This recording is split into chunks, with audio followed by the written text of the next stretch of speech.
Jon, I was really struck reading all the material about you. You keep using the word joy. What is it about the word joy? Why does that keep springing to mind as you're launching all this stage of your career? With the decades, your focus changes. In your 20s, it's fair to say that you're single-mindedly focused on career. You know, at 30, you check to see if it's going in the right direction. At 40, maybe you land on the ground and say, okay, I've done what I need to do. 50, you start setting goals of legacy. At 60, what is there? And you think about it really long and hard and you say, wisdom. And if there's a lack of joy, what's the point? And so, you know, having come through the physical challenges that I did, looking back on everything is wonderful, but I don't live in the past and I don't live in the future. If I can live right here and just have joy in that moment, I win. It seems to me that the appeal of getting back on stage, that's huge for you now, isn't it? Driving with that in you know, mind. Yeah, with that in mind. There's no way I'm doing any more 240 show tours. I don't need to go to every nook and cranny on the earth, you know, to promote a record. To me, there's going to be 4 shows in Europe next summer. 1, 2, 3, 4. That's it. That's meant to be joy. Come here, see friends, perform, feel that energy, go down to London, do it again, go home.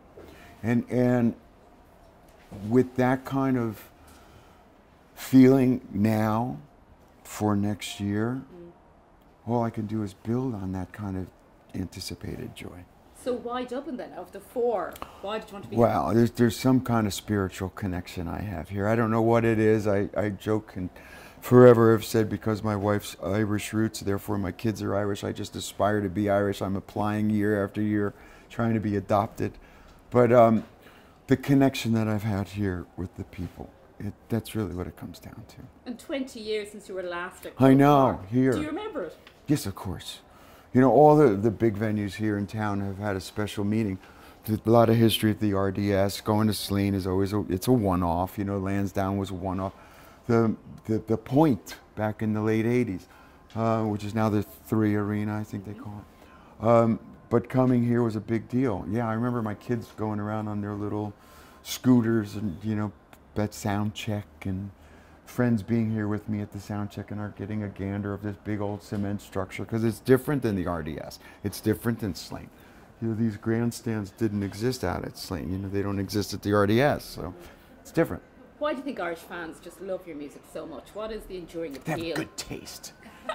But you know, what is it about that music, you think, that connection with the audience, that they just flock back and back? I don't know. All we do is try to write music from a pure place. That's all I've ever tried to do. I couldn't pretend to be someone I wasn't. And, you know, and you come back and time again with nothing but gratitude.